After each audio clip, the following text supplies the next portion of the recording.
Hello বন্ধুরা, কেন 10 minute স্কুলের এসএমপি কোর্সে ভর্তি হবে?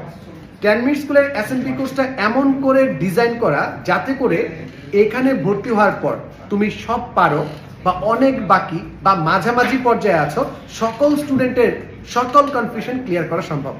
কিভাবে? চলো সেটাই দেখি। আমাদের প্রতিটি ক্লাস শুরু হবে প্রথমে একটা সাজেশন দিয়ে। এই টপিকস থেকে বিগত বছরগুলোতে কতগুলো সৃজনশীল এসেছে, কতগুলো এমসিকিউ এসেছে, তার মাধ্যমে একটা স্টুডেন্ট একদম ডিটেলসে বুঝতে পারবে এই চ্যাপ্টারটা তার সৃজনশীল বা এমসিকিউ এর জন্য কতটুকু ইম্পর্টেন্ট। 2 নাম্বার, সৃজনশীলের সাজেশন দেওয়ার পর আমরা দেখব ওই চ্যাপ্টারের কোন টপিকস থেকে প্রশ্ন আসে।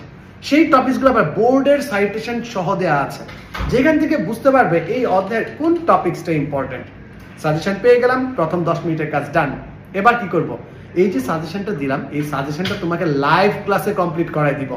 তাই আর দেরি না করে এখনই ক্লিক করো কমেন্টে দেওয়া অ্যাফিলিয়েট লিংকে এবং পারচেজ করো, শুরু করো তোমার এসএসসির এ প্লাসের জার্নি।